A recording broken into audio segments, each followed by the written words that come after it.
আসসালামু আলাইকুম, কেমন আছেন সবাই? আশা করি সকলেই ভালো আছেন। বন্ধুরা, আজকের ভিডিওতে আমি আপনাদের দেখাবো কিভাবে আপনারা যে কোনো একটি লেখা বা টেক্সট থেকে লাইট বা ব্রাইট শ্যাডো ইফেক্ট তৈরি করতে পারেন। চলুন তাহলে শুরু করি। বন্ধুরা, দেখতে পাচ্ছেন ফটোশপ সিসি সফটওয়্যারটি আমার কম্পিউটারে ওপেন অবস্থায় আছে। তো প্রথমে আমরা একটি নেচার ব্যাকগ্রাউন্ড এখানে ওপেন করে নেব। তার জন্য আমি এখান থেকে ফাইল থেকে ওপেনে গিয়ে আমার এই ফাইলে রাখা এই ব্যাকগ্রাউন্ড ইমেজটিকে সিলেকশন করে এখান থেকে ওপেন করে নেব। তো দেখুন, ব্যাকগ্রাউন্ড ইমেজটি আমাদের কম্পিউটারে ওপেন হয়ে গিয়েছে।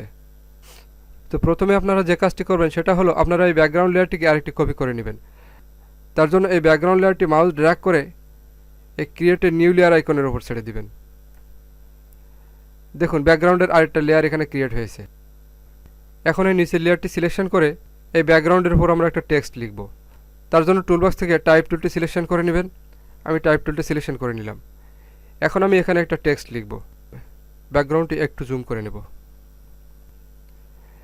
এখন আমি এখানে লিখব ব্রাইট। লেখার কালারটি আমরা হোয়াইট করে দিব।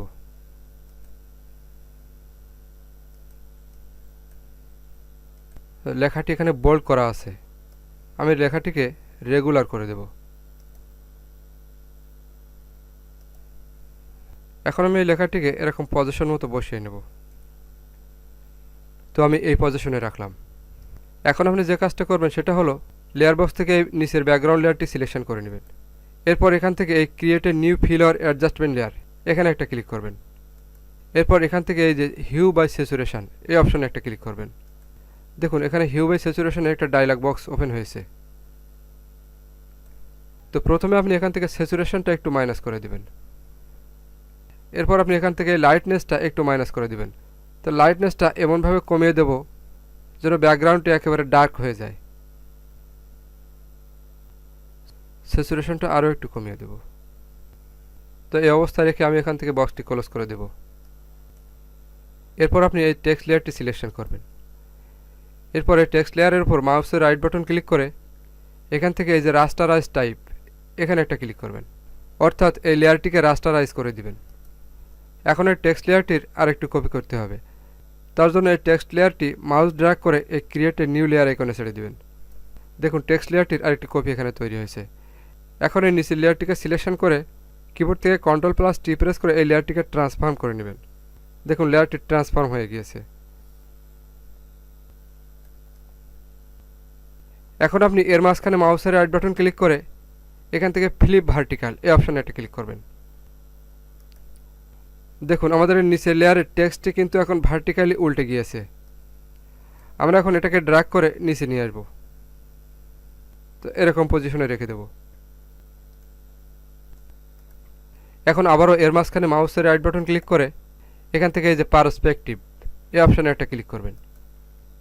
এখন আপনি এই লেখাটির এই কর্নারে মাউস চেপে ধরে এভাবে কোণাকোণ ড্র্যাগ করবেন।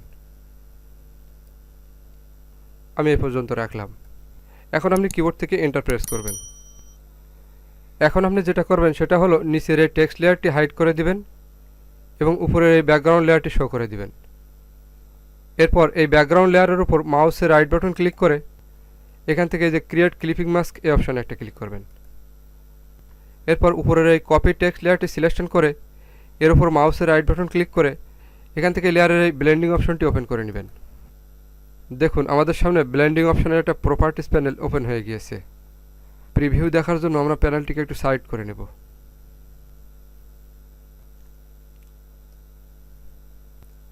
তো প্রথমে এখান থেকে এই স্ট্রোকে একটা ক্লিক করবেন। এখান থেকে স্ট্রোকটা একটু বাড়িয়ে দেব। তো এটা বাড়িয়ে এখান থেকে 3-তে রাখতে পারেন। পজিশন এখান থেকে আউটসাইড থাকবে এবং অপাসিটি 100% থাকবে। এরপর এখান থেকে ইনার গোল অপশনে একটা ক্লিক করবেন। এখান থেকে ব্লেন্ড মোডটি ওভারলি করে দিবেন। অপাসিটি এখান থেকে 80 অথবা 90 করে দিতে পারেন। এখান থেকে এটি একটু বাড়িয়ে দিবেন। সাইজটা একটু বাড়িয়ে দিবেন।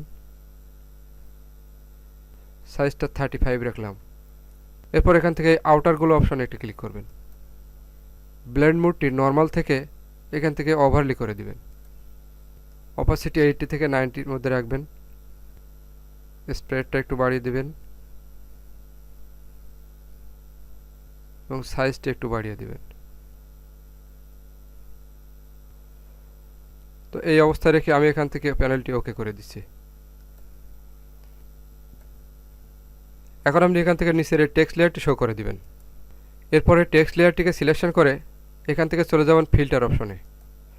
ফিল্টার থেকে ব্লার, ব্লার থেকে এই গোশান ব্লার, এখান থেকে ব্লার রেডিয়াসটা আমি 2.3 করে রাখলাম। এরপর এখান থেকে ওকে করে দিলাম। এখন আপনি এই লেয়ারের উপর মাউসের রাইট বাটন ক্লিক করে এখান থেকে এই লেয়ারের ব্লেন্ডিং মোডটা ওপেন করে নেবেন। এখানে দেখুন এই নিচে দুইটা স্লাইডার আছে, একটা হলো আন্ডারলেইং লেয়ার আর একটা হলো দিস লেয়ার। এখন কিবোর্ড থেকে অল্ট কি প্রেস করে ধরে রেখে এই স্লাইডারটি একখানা মাউস এভাবে ড্র্যাগ করলে স্লাইডারটি দুইটি ভাগ হয়ে যাবে। এখন একটি ভাগ ধরে টান দিলে দেখুন এখানে ডার্ক হয়ে যাবে। আমি এটাকে আরেকটু সাইড করে নিই। তো আপনি এখন এখান থেকে এটাকে ধরে টেনে নিয়ে প্রয়োজন মতো স্থানে রেখে দিবেন। এরকম অবস্থা রেখে আমি এখান থেকে ব্লেন্ডিং অপশনের প্যানেলটি ওকে করে দিচ্ছি। এখন আপনি যেটা করবেন সেটা হলো নিচের এই টেক্সট লেয়ারটি সিলেকশন রেখে এখান থেকে অ্যাড লেয়ার মাস্ক অপশনে একটা ক্লিক করে এই লেয়ারটিকে মাস্ক করে দিবেন। এরপর টুলবক্স থেকে এই গ্রেডিয়েন্ট টুলটি সিলেকশন করে নেবেন। গ্রেডিয়েন্ট টুলের এখানে ব্ল্যাক অ্যান্ড হোয়াইট থাকবে এবং এখানে ফরগ্রাউন্ড কালারটি ব্ল্যাক এবং ব্যাকগ্রাউন্ড কালারটি হোয়াইট থাকবে। এরপর এখানে এসে মাউস ড্র্যাগ করে এভাবে উপরের দিকে একটু তুলে দেবেন।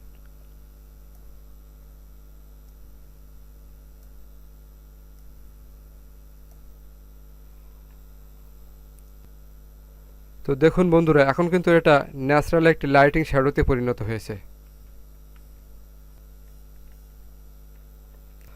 তো দেখলেন বন্ধুরা কত সহজে একটি লেখা থেকে লাইটিং, টেক্সট ইফেক্ট বা শ্যাডো তৈরি করা যায়। তো বন্ধুরা, ভিডিওটি ভালো লাগলে লাইক, কমেন্ট, শেয়ার করতে ভুলবেন না। আর আমার চ্যানেলের সাথে থাকার জন্য চ্যানেলটিকে সাবস্ক্রাইব করতে ভুলবেন না। তো বন্ধুরা, আজ এ পর্যন্তই। দেখা হবে আবারও নতুন কোনো টিউটোরিয়ালে। সে পর্যন্ত ভালো থাকুন। আল্লাহ হাফেজ।